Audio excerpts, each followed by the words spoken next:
Man, some hotels really don't think about tall people. Hashtag the struggle is real. You are Locked On Fantasy Basketball, your daily fantasy basketball podcast, part of the Locked On Podcast Network, your team every day.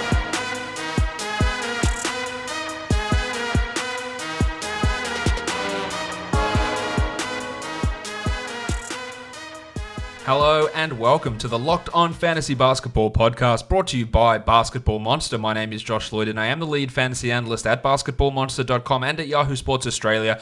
And you can find me on Twitter as always at redrock_bball and on Instagram at Locked On Fantasy Basketball. Today we are looking back at a massive 11-game slate in the NBA. We got some injury update news as well on guys like Victor Oladipo and De'Aaron Fox. So Michael Bolton, let's get to it. Of course, I'll also be looking at Thursday's 4 games. Let's get into the first game of the day. The Lakers beat the Magic in a horribly low-scoring game, 96-87. This is something we talked about on yesterday's DFS preview, about how low-scoring this projected to be. It didn't disappoint, or maybe it did disappoint. It just lived up to expectations. Anthony Davis, shots just wouldn't fall, 30% shooting, but 16, 12, and 6, 2 steals and 2 blocks is pretty good return, while LeBron couldn't hit really his shots either, 46 from the field and 40% from the line. He still had a triple-double for 25, 11, and 10. Avery Bradley returned. Only played 17 minutes off the bench. Rajon Rondo never played in this one with his hamstring issue. Kyle Kuzma was also out. So it's hard to get a full judgment on how things like KCP's minutes look, but he played okay here. 15 points, 4 triples, 3 steals for KCP in 31 minutes, but expecting that level of production and playing time for KCP, I don't think is going to work out in your favor. Alex Caruso also got the 28 minutes and 21 minutes for Jared Dudley before he was ejected. He was taking those Kuzma minutes. McGee and Howard, surely nobody still has them in 12-team formats. For the Magic, Johnny Isaac, a scoreless first half turned into a 19-point second half. He had 8 boards, he had a steal, he had 2 blocks. Offensive consistency and shooting consistency is all that's holding him back from being a top 20 type of player. The defense is there every night. The minutes are fairly strong. He hit all 5 of his free throws. It's going to be a wild ride in terms of offensive production. When he goes on a streak of not scoring, of not shooting well, that's when you try and buy him low. Aaron Gordon, 14 and 14 with 4 assists and a triple one. That's a good night from him. While I was going to say flaming Mo Bamba, but that's not his name. He's just Mo Bamba. 1, 2, 3, 4, 5. 13 and 4 with a block for Bamba, but Nikola Vucevic looks like he's going to be back pretty soon. In fact, he might be back for the Magic's next game. Bamba will stay in that reserve role, but just won't have as many opportunities, while Kem Birch is likely to go from a starter back into a DNP-CD. He had 6 and 4 in his 24 minutes. Fournier, look, it's going to be harder to sell high after this. 18 points with 5 assists on 41% shooting, but you still have to do it because once Vooch is back, his playing time is going to drop off. We've talked about him, not his playing time, his usage. We talked about him in the Sell High podcast, where his efficiency and usage were both up. Efficiency fell off here, and the usage is about to drop off as well. While Terry Ross had a real stinker, 4 points on 11 shots, had the 3 steals. He's also going to lose some opportunities when Vooch is back. This was also a game the Magic played without Markelle Fultz. DJ Augustin started and didn't really do anything there. Ross is just a points-type streamer for your standard formats.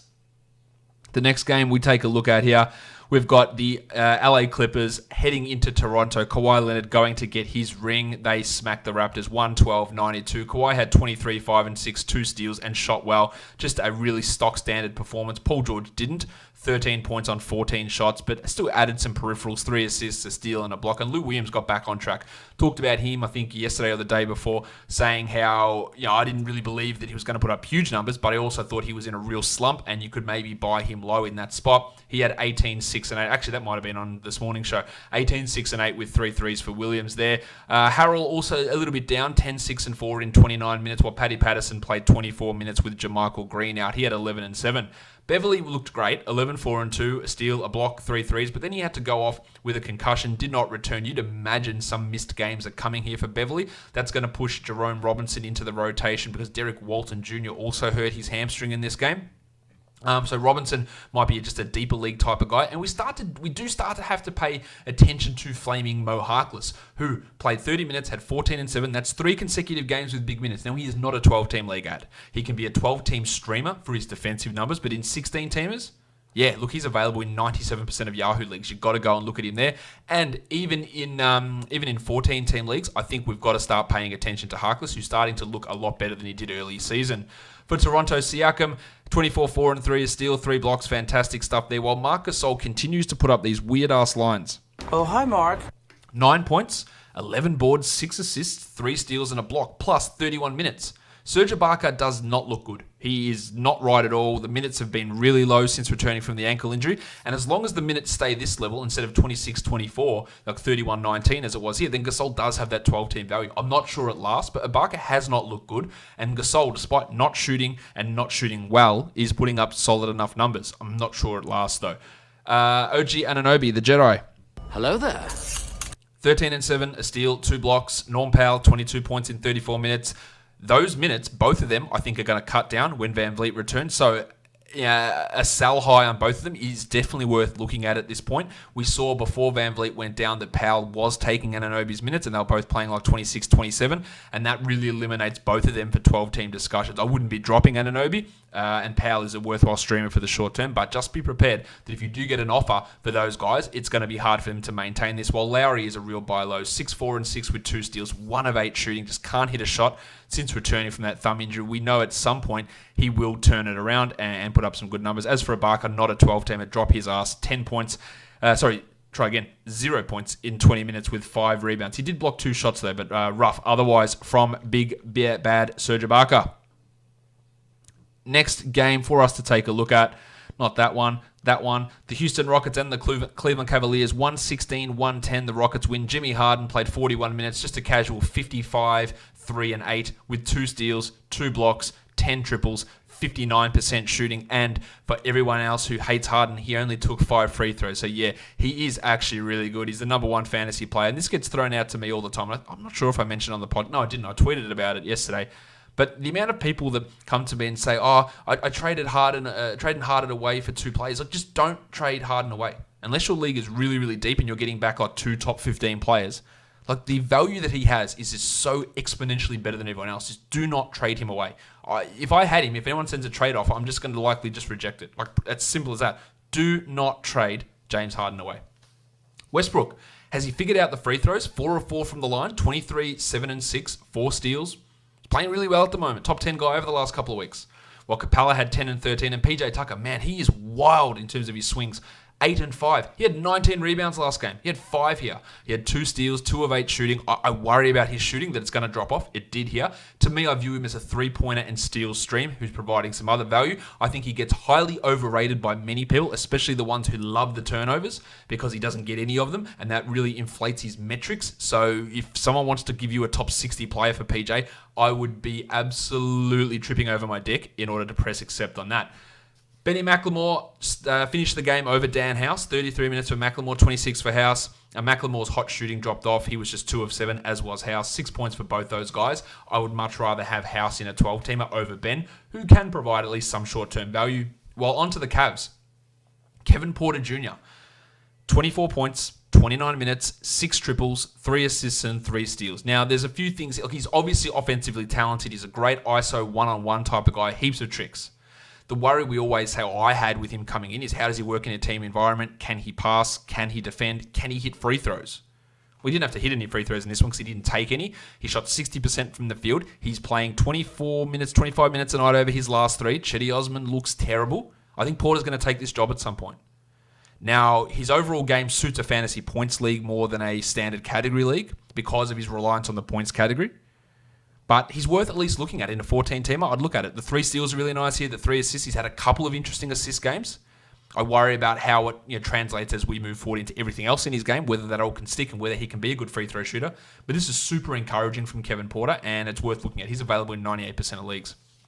Jordan Clarkson, 17, 4 and 4. That's really, really good from him. That's 2 good games in a row, 3 triples. I don't trust Clarko at all, but he is a nice 14-team league guy. While Kevin Love, finally 32 minutes, 17 and 11 from Love, a steal and a block. I think that this is the sort of numbers that Love can provide if he gets traded to a good team. The Cavs aren't a good team. There are going to be concerns, and he might not even play on Thursday, given it's a back-to-back. That's something to watch. The Padawan had 18 points with 1 rebound and 3 assists. I have absolutely zero faith in his improvement. Well, Darius Garland just is bad at the moment. 11 points, 22 minutes, not a 12-team league guy. And I'll tell you what, Larry Nance isn't either. 18 minutes for Nance. I've talked until I am blue in the face about when they play four bigs, there are not enough minutes for Nance to be a 12-team league guy. You are only holding him if you're waiting for a love trade. That is the only value he has. So if you are 5th in the standings, 7th in the standings, 8th in the standings, lower, you cannot afford it.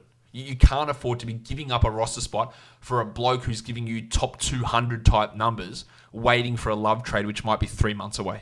Like, you can't do it. Look, in a weekly changes league, in a roto league, you can sit their ass on the bench and they sit there and they gather dust and that's fine. In a daily changes league where every roster spot matters, he's not providing value and he won't provide value. As simple as that. Well, it is to me anyway, because they consistently play 14 minutes of the Muppet John Henson, because there you go. All right. Next game up for us to take a squiz at, we have got the Indiana Pacers. They knocked off the Boston Celtics 122-117. Kemba was ridiculous. 44 in 35 minutes, 7 threes, 7 assists, 2 steals, 57% shooting. Fantastic. Gordon Hayward got smacked in the nose. In fact, the Celtics officially reported his injury as will not return, blow in the nose. Cool. 9 points for Gordo in 25 minutes. He thinks he's escaped concussion issues, but that could develop later. He does have a headache. There's no break in his nose, so if he does miss time, it's maybe just the back-to-back on Thursday, but he looks okay as we move forward. Tatum struggled with his shot, 16 on 13 shots, 6 points, 6 rebounds, 3 assists, and 2 steals, while Jalen, a career high in assists for Jalen Brown. That's 8 assists for him in this game. That normally takes him about 3 weeks to accumulate, so don't overreact to the 8 assists there, but he continues to play well. He continues to solidify himself as a real sell high, but again, a sell high is, if you get a top 25 guy back, if someone wants to buy into Jalen doing that, then do it. If someone says, I'll give you a top 70 guy, then say, nah, you know what, I'll just ride it out and see what happens.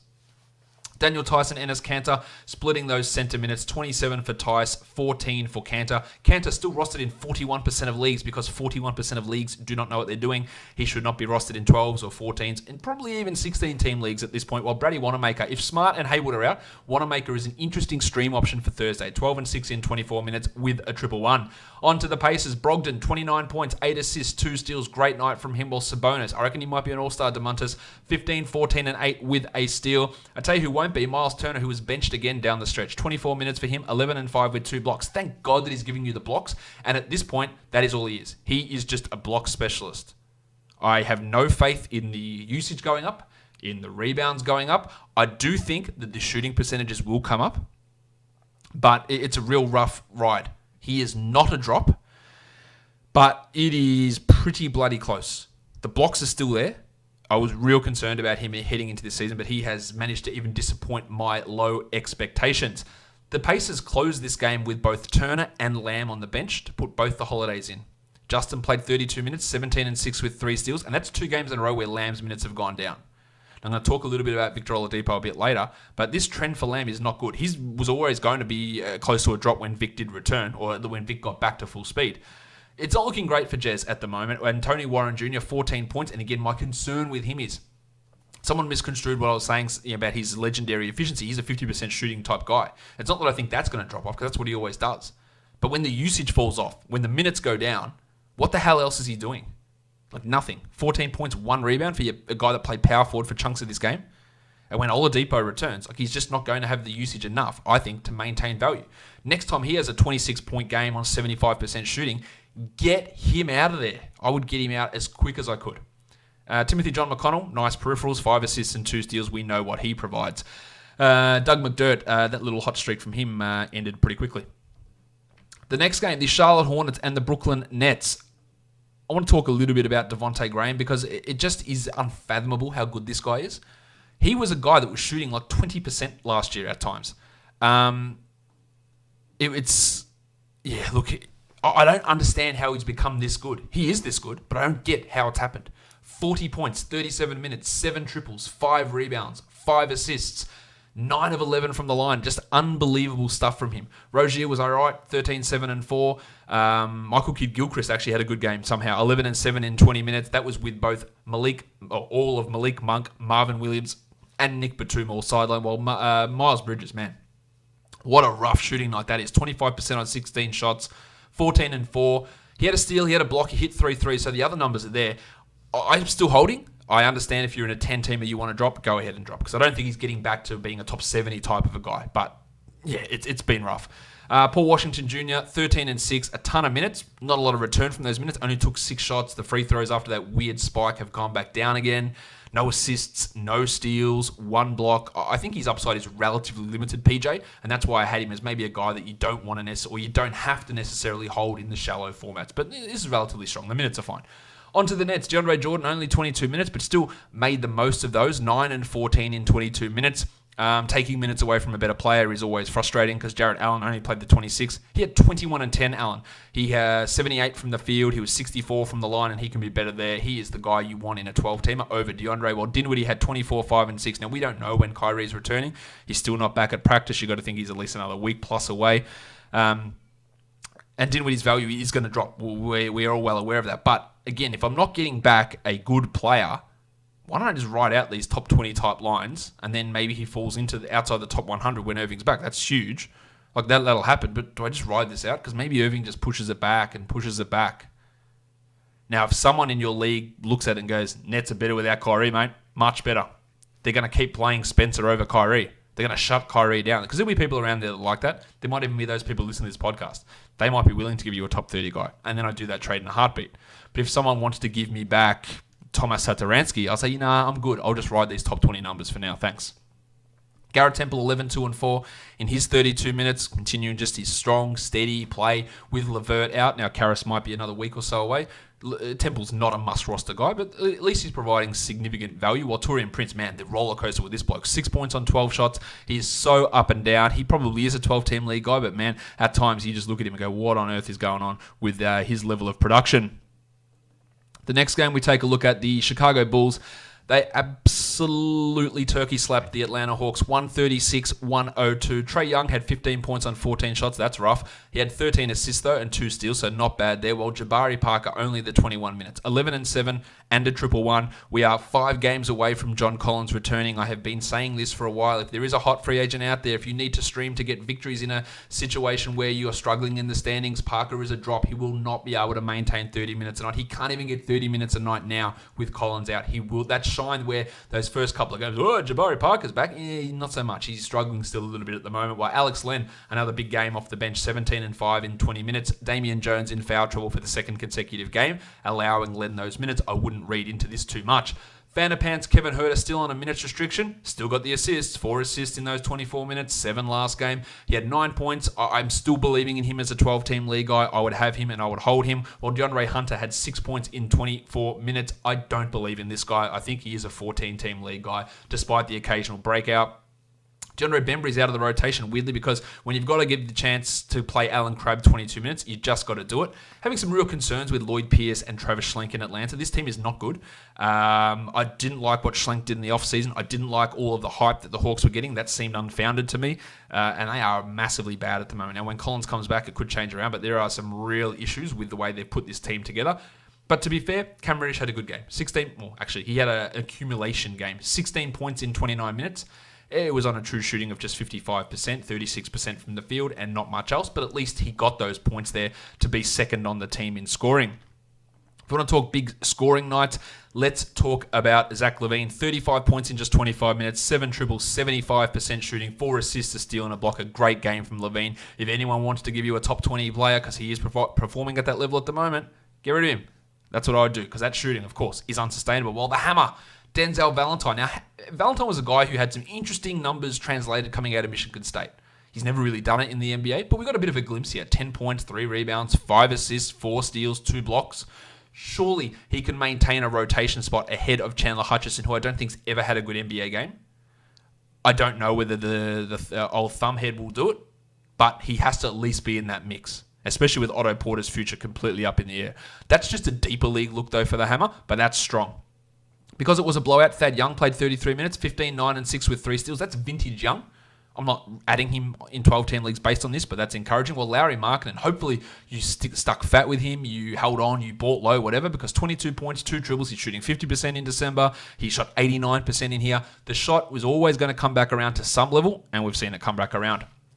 The steals, man, Chris Dunn got 3 of those. That's what he brings. While Kobe White hit his shots, 19 points in 25 minutes. That is all you can expect from White. I don't think that White is a 12-team league guy, while Satoransky copped it. 7, 2, and 3 in 24 minutes. Carter only played 23. Nobody had to play big minutes on this Bulls team because they absolutely skewered the Hawks in this one. Let's move on now to the next game. The Utah Jazz got a pretty big win in over the Minnesota Timberwolves. 127-116. The Donovan Mitchell.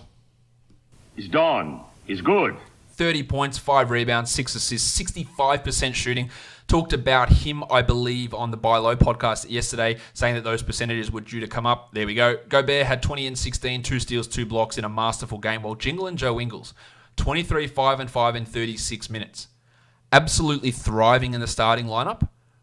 I think that this is a sell high moment. Now, he absolutely has 12-team value while Conley's out. But when I was talking to David Locke on Locked On NBA earlier in the season, earlier in the week, we were talking about how well he's played next to Gobert in that starting lineup. And I said, was there any thought that the Jazz would keep him in that lineup? And he goes, really, do you want to just do everything just to get Ingles going? Because that would mean pushing either Bogdanovic to the bench or pushing Royce O'Neal to the bench, who's providing great defense for them. And he seems to think that they won't do that, and Ingles will go back to the bench and play that role on that bench unit, and the value will drop off. So you might be able to convince someone that he's back to his old self and he's a top 70 guy. I'm not so sure about it. Good game from Moutier, 13 points, 5 rebounds, 2 blocks in 22 minutes. Not much to read into there. While Bogdanovic, he is really buy low at the moment. He is, as like Taurean Prince is, the wild swings in percentages. 29% for 14 points. This is just what he does. Jeff Teague. My name is Jeff. Yes, it is, Jeff. 36 minutes, 32 points, 4 rebounds, 6 assists, a steal and a block, 69% shooting. Giggity. Playing well off the bench. I think he's a 12-team league guy because Jarrett Culver is not. 4 points in 21 minutes, 3 rebounds, 1 assist. He is a worse RJ Barrett somehow with his percentages. Missed both his free throws, 25% from the field. Yes, he is starting, but he is not good and he is not a 12-team league guy. Bob Covington, solid enough. 14 and 7, 3 threes and 2 steals. You can't ask for much more than that from Covington. Well, Wigo had 26 and 6 with 3 steals. Always great to see. 6 rebounds, 3 assists, and 3 steals from Andy Wiggins. While Towns, a weirdly inefficient night, had 21 and 11. And Okogie had probably his best game as a starter, 13 and 5 with 3 threes, a steal, and a block. But Okogie is a defensive streamer and a 14 to 16 team league guy. But he is available in 96% of leagues. So you're in a 16-teamer, you're grabbing Okogie. In a 14-teamer, I think you do have to have a look and see if he is available because I think he can provide that value for you. Next game, we look at a really disappointing game for the Phoenix Suns fans out there. They get the loss against the Memphis Grizzlies at home, 115-108. Triple J, Jaren Jackson Jr., he is really rounding into that guy we thought he could become, mainly offensively. The defense hasn't quite been there, but 24, 6 and 4, 3 triples, 1 block. Fouled out, but played 32 minutes, so that's fine. Well, Brandon Clarke made his return. Apparently, he was on a minutes limit. Still got 22 minutes, 15 and 7 with 2 blocks. Hyper efficient, despite the struggles at the free throw line. I said the other day that he's probably a 14-team league ad. I think we probably do want to look at him in 12 teams. Upside is relatively low, depending on what happens with Valanciunas, but that is that's strong, and he continues to make good things happen. Well, Valanciunas, man, it was nice while we had that little run, but he had 6 and 9 in 25 minutes. That is not good. Morant, the scoring wasn't there, but 13, 4 and 6, continues to make highlight plays, try wild dunks. He's so fun to watch. While Dylan Brooksy Brooks, 27 points in 27 minutes. He is just so unbelievably inconsistent. He has these games, and he'll go out and have you 4 points in 20 minutes in the next game. But with Grayson Allen likely out for about a week, there is more opportunity here for Brooks. The other bloke that we saw, De'Anthony Melton, he gets shit done as well. 9, 6 and 3 in 19 minutes. I think he's ahead of Tyus Jones now. He played alongside Ja Morant as well. In a 16-teamer, I'm adding him. In a 14-teamer, I'm watching to see what happens. I'd love to see Melton and Morant just go out there and start the game and play 30 each. We're a long way away from that happening, but there is massive hope for me for Melton to become an NBA quality starter. Crowder filled the box score, 13, 7 and 5. In his 32 minutes, he does that 1 out of 3 games. That gives him more of the 16 to 14 team league value, while Kyle Anderson also returned. That really cut into Solomon Hill's minutes. He played just the 13 minutes there, Anderson. He's a long way from being a fantasy option. For the Suns, Oubre was pretty strong, 14 and 13, added the 4 blocks, had a steal. His efficiency and his consistency has been wildly off this year, but at least to get those defensive numbers is strong. While Frank the Tank, I did shit on him before the game, saying he shouldn't be even playing, let alone starting. He had a strong game, 24 points in 26 minutes, 75% shooting. This doesn't excuse the fact that he has been horrendous pretty much all season, cannot finish around the rim, and should not be in the rotation. He had a great game here, which unfortunately means he's going to stick in the rotation, but don't do anything fantasy-wise. Well, Rubio's strong run continued, 22 and 8 in 38 minutes. Booker couldn't hit his shots really, 15 points on 17 attempts, but at least gave you the 10 assists. And let's check in on McCall Bridges. 21 minutes, not his best night. He was trending up. Probably more of a 14-team league bloke at the moment. While Aaron Baines, you shouldn't be having Aaron Baines in a 12-team league. 18 minutes, 12 and 6 is nice, but we are 3 games away from DeAndre Ayton. It's 2 games away from DeAndre Ayton returning, and that's going to render Baines pretty much useless. Šarić had 7, 5, and 5 as well, and I don't really see him being a long-term 12-team league asset at all. While Ty Jerome started the season really well when he played his first game, and he's been bad since. 0 points on 0 of 6 shooting in 10 minutes, while Cam Johnson just does what he does. Gives you 2 threes a game and very little else. The 11 points is nice, 5 rebounds is all right, but he's a 3-point streamer and a 16-team league sort of a player. All right, next game for us to take a look at here. We've got the New Orleans Pelicans. They go down to the Bucks. Another blowout win for the Bucks, 127-112. That's 16 wins in a row for Milwaukee, and they did this one without Giannis Antetokounmpo. JJ Redick came out of nowhere. 31 points in 32 minutes for Redick with 3 threes. Very little else, but the 63% shooting and 8 of 8 from the line is fantastic. Of course, this is highly unsustainable. I don't think he's going to be a 12-team league guy all season, but that's obviously strong. Jackson Hayes, 24 minutes off the bench behind Jahlil Okafor, 12 and 5 with 2 steals and 2 blocks. And while Favors is out, which seems like it's going to be forever, Hayes has that back-end 12-team value, while Drew Holiday had 21, 6 and 6 with 2 blocks. A good game there. Ingram got into some early foul trouble, didn't bring any defensive numbers and only got 1 assist, and was bad from the field, but still 4 of 4 from the line and 25 and 10 in an off night is obviously really strong. While Lonzo only played the 23 minutes, and that's really worrying. But 6, 5 and 6 with 4 steals still gets it done for fantasy. I'm not dropping him. It's definitely one that I'm going to be watching consistently to see where these minutes go and how it all plays out. But that's okay for a bad night. Okafor had 6 assists out of nowhere with 2 points, and Kenrick Williams had 0 points in his 26 minutes. On to the Bucks with no Antetokounmpo. Big night from Bledsoe, 29, 3 and 6 with 5 triples. Middleton had 24, 5 and 4. Those guys picked up the offensive slack, while Ersan Ilyasova 18 and 9 in 27 minutes. Now, it does appear that maybe Yanni could miss a couple of games over the weekend, which would make Ilyasova an interesting stream and really boost the value of guys like Bledsoe and Middleton. But this was another ass-kicking, so it's hard to see exactly how everything runs, again, when they're just consistently just destroying teams. Brookie Lopez had 9 points in his 25 minutes with a block, had some foul trouble, shot poorly. I do think he's going to start to come around, but the minutes are always going to be the concern here with how Milwaukee is just crushing people on most nights. Let's take a look at the next game, which was the Sacramento Kings getting the win over the Oklahoma City Thunder. Chris Paul, 8.7 rebounds and 12 assists. Not a good shooting night, but the other numbers are good, including the 3 blocks. While Schroeder continues to be an option. 31 minutes, 17 points, 2 steals, a block. He does have 12-team value as long as you're not valuing your field goal percentage too much. Noel brought the defense, 2 steals and a block in 20 minutes. The upside is really limited unless Adams gets traded. I don't think Adams gets traded, but that is a possibility. But Noel's providing enough value on his own, while Steve Adams, the high shooting, which we talked about in the Sell High podcast earlier today, disappeared. 46 from the field, 40 from the line, but still brought the blocks and still brought the assist, which is encouraging. I think Gilgeous-Alexander's a bit of a buy low, 14, 4 and 4 with a steal and a block, while Abdul Nadir hit 5 threes in 33 minutes, replacing Terrence Ferguson. That's like a month's worth of work for Ferguson. I don't think we're looking at Nadir in anything more than the deepest leagues, but he's available almost everywhere. So 16 teamers while Terry's out. I think you can look at Abdul and have some value there with him. Onto the Kings, it was the return of Marvin Bagley. He came off the bench, and it was very interesting how the Kings used him. In fact, they used him exclusively as a center. 23 minutes for Bagley, while Richaun Holmes played 25 minutes. They did not play together at all. Luke Walton said before the game that they will play together. They obviously didn't. Now, Holmes still had a solid line. 10 and 7 in 25 minutes, 2 steals and a block. That's enough to roster in a 12-team league. But it should be absolutely frightening that they did not play those two together, because they are not going to keep Bagley in a 23-minute-a-night role. I am not dropping Holmes. People will panic, so you're not going to be able to trade him away. I thought that they'd be able to use them together. Walton said they'd use them together. They didn't.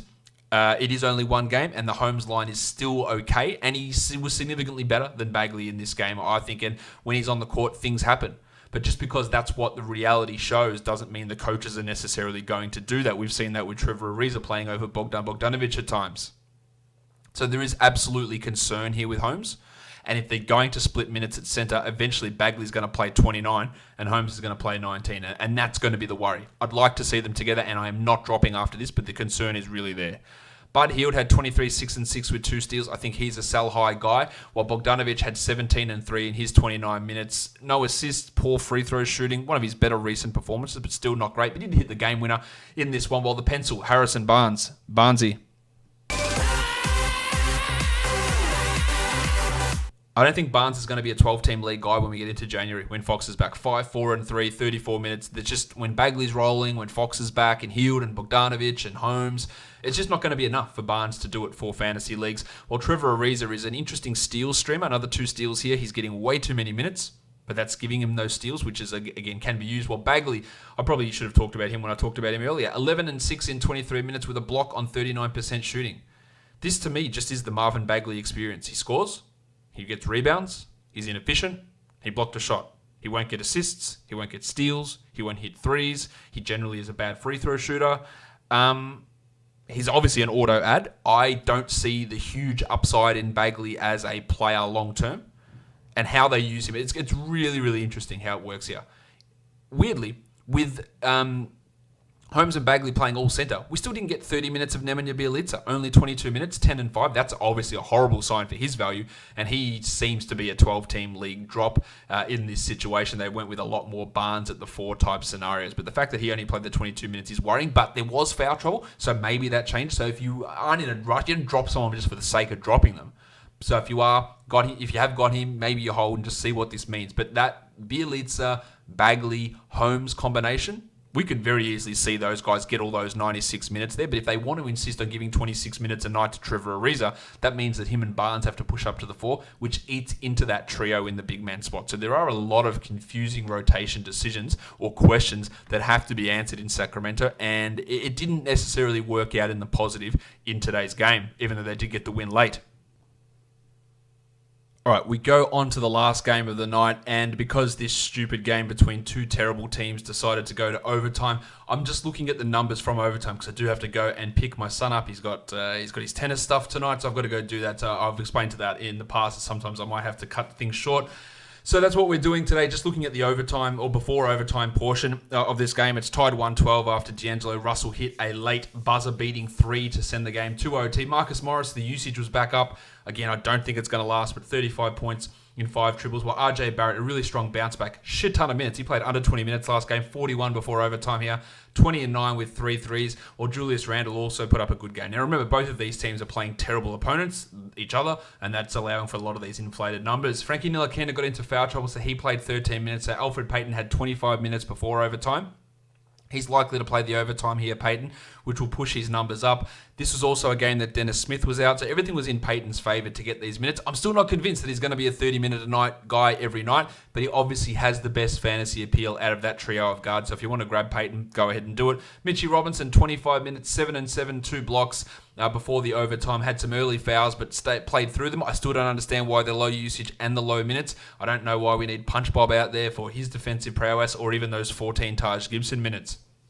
For the Warriors, good minutes from Draymond, 14, 7, and 12 with 3 steals. It feels like Steve Kerr misspoke when he said that he was going to limit to Draymond to 27 a night going forward, because that's obviously not the case. Big minutes there. D'Angelo had 28 with 6 triples, 6 assists, and 2 steals. And Alec Burks, another strong night. Burks is putting up 12-team league value, 18 points in 28. Marquise Chris started the second half over Cauley Stein. Really good numbers. 12 and 9, a steal, a block. He's not a 12-team ad, of course, but he is like a 16-teamer and maybe even a 14-teamer. While Cauley Stein brought the blocks with not much else, he's more of a stream guy than a standard league player. While Kevon Looney, man, get rid of him. 12-teamers, done. 14-teamers, get done. They are just going really, really cautiously with his tendinopathy issue.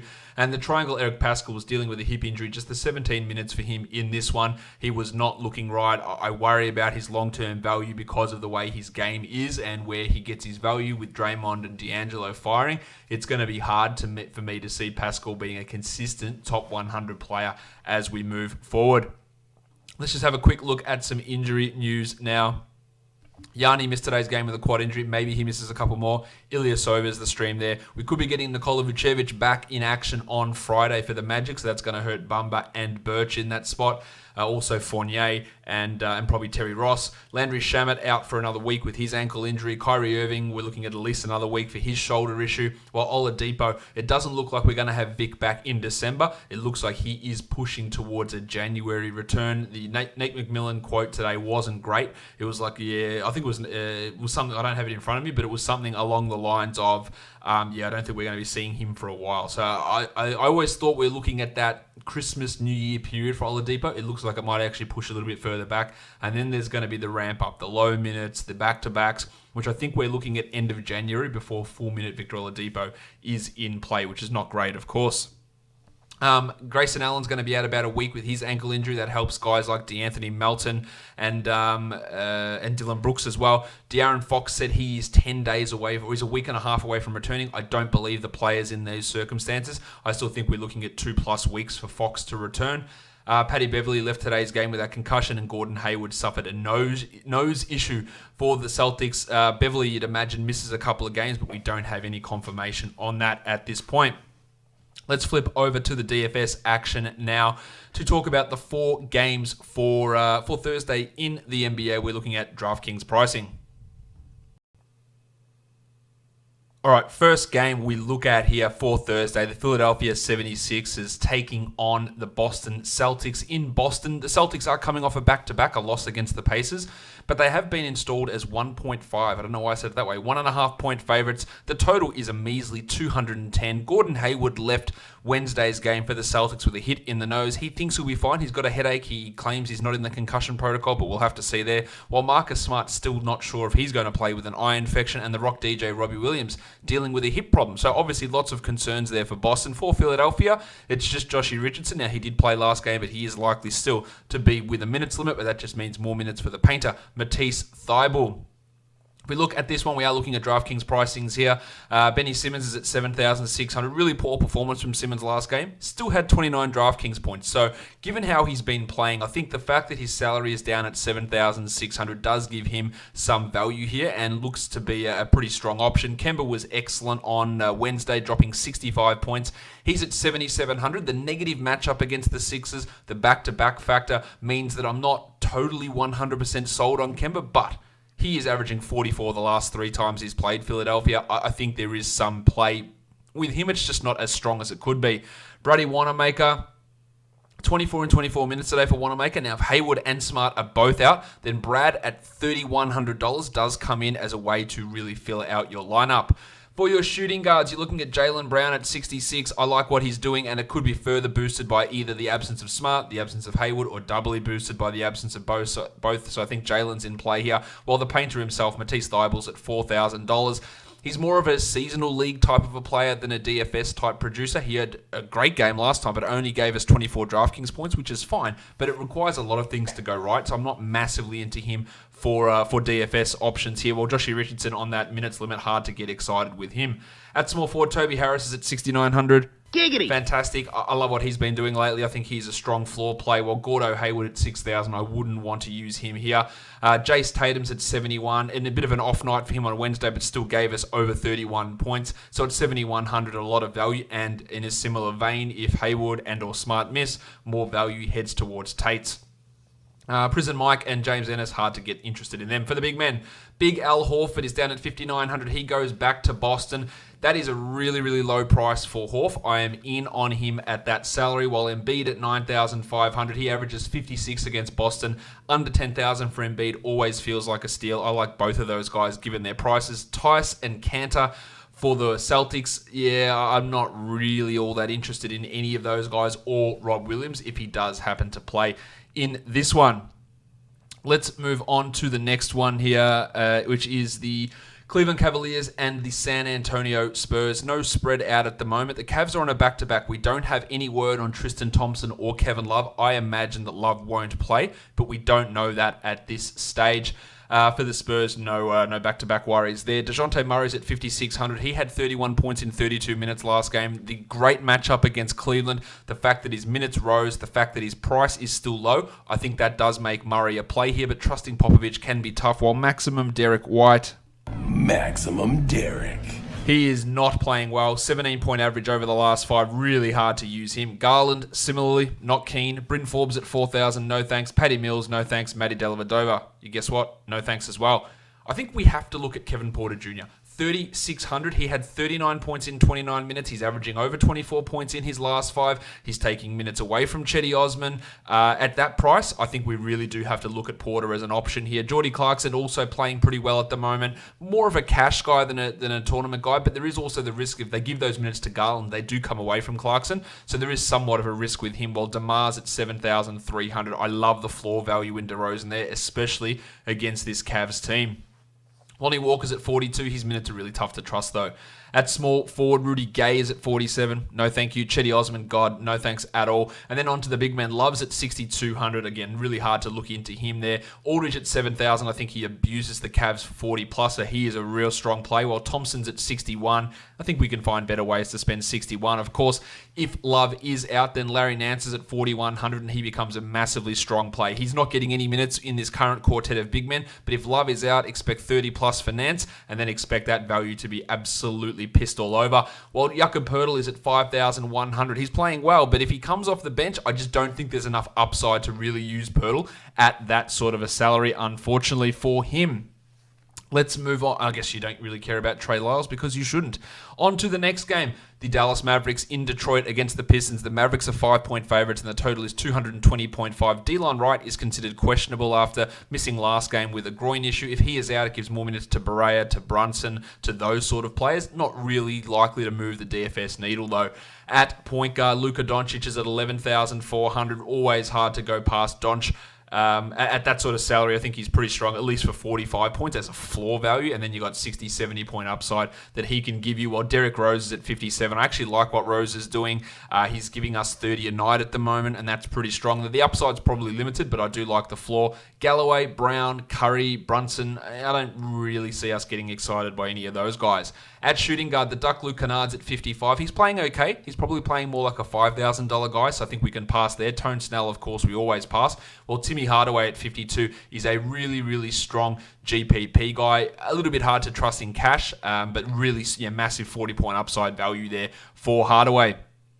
For your small forwards, not a lot to talk about there. Finney Smith's on the deck, but he's not someone to care about, nor is Justin Jackson. The big men, Porzingis. He's at 6,400. His last 3 games, as a member of the Knicks, 48 points he got against the Pistons. Now, he is struggling. The shots just aren't going in. But the fact that his salary is all the way down at 6,400 and the matchup is a super positive one for KP here, I like him quite a bit to turn the tide back. While Drummond's at 9,600, I think we can look at Drummond as close to a 50-point guy. That gives him value. I would not want to get too interested in Blake Griffin at 6,700. Like Porzingis, he's a GPP guy, and he's done very well against Dallas in the past. Of course, this is a very different Dallas team, and this is a very different Blake Griffin, but there is some GPP value there in him. Powell, Morris, Kleber, I don't really think we should be getting all that excited about those guys. And the last game of the night, the Portland Trailblazers at the Denver Nuggets. No spread. Actually, no, there is a spread that's just come out. 6-point favorites, the Mavericks, the Nuggets. I don't actually have the game total at this point, but both the Blue Arrow and Paul Millsap have appeared on the injury report as questionable. Now, it does appear that Murray will play. As for Millsap, that's a true 50-50 at this stage. If he is out, it'll be Jeremy Grant that steps up into that value, with minutes going to Juancho Hernan-Gomez. If Murray is out, Monty Morris becomes the play.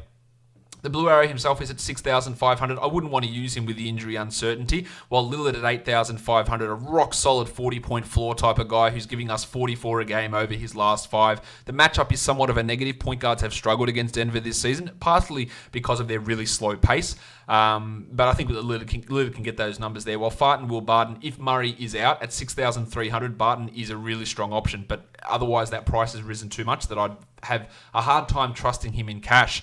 Anthony Simons at 3,900. I actually like him here, especially considering they do go to that lineup where they start him or play him those minutes over Bazemore. He had 29 in 29 minutes last game. I do like Simons here. Morris, of course, at 3,900 will become a must-roster guy if Murray happens to sit out. For your shooting guard, Bazemore at 48. I don't see the interest. Gaz Harris at 4,600. That is one that I would use if Jamal happens to sit down in this one. And for small forwards, Melo is at 5,800. His shooting has not been there, but he's still giving us around that $5,800 mark. So I think he is worth looking at the very least, because if the shot starts to go in, he will break that number. So I think he's got some value there. Even as a cash guy, I don't hate Melo here. Hazonia, Nasir Little, Michael Porter Jr., no, for any of those guys. And for the big men, Big Chungus, Nikola Jokic is at $9,000. He's not playing well, but he's still giving us 45, 40... Well, he's averaging 49 a night over the last three. I like him here in what is a really, really good matchup for him against Whiteside, while Hassan Whiteside's at 8,100. He's giving massive, massive numbers. 46 a game over the last 5. I think he is a strong option here. Plumlee, no thank you, but Jeremy Grant at 39 is one that you could throw into your GPPs if we haven't actually... if we haven't heard about Millsap at this point. I wouldn't want to use Millsap regardless, but Grant gets that little bit of a boost. I didn't talk about CJ McCollum, which I should have. 6,800 for Siege. It probably seems a little bit too high for me with how he's been going and the reduction in pace that Nuggets games seem to go by. If we look now over on FanDuel at some values, I like Jokic over there. I like Porzingis less than DraftKings, but I like him still. Kevin Porter he is an interesting guy there. Lonnie Walker comes in at almost minimum salary. That's a weird GPP type of a spot for guards who can thrive against the Cavs. He's in that play there. DeJounte's at 61. That's looking all right to me. Sexton at 57, not a bad cash option. Melo, Doncic, Whiteside, Aldridge all got some value there, as does Timmy Hardaway at 5,000 and Barton at 66. If we do happen to hear that Murray is sidelined, that'll do it for me today, guys. Don't forget, subscribe Apple Podcasts, Google Podcasts, Stitcher, Spotify, and on YouTube. Go ahead and smash the shit out of that thumbs up and the subscribe button. Leave me a 5-star rating and review over on Apple Podcasts as well, guys. We are done here. Thank you so much for listening, everyone. See ya.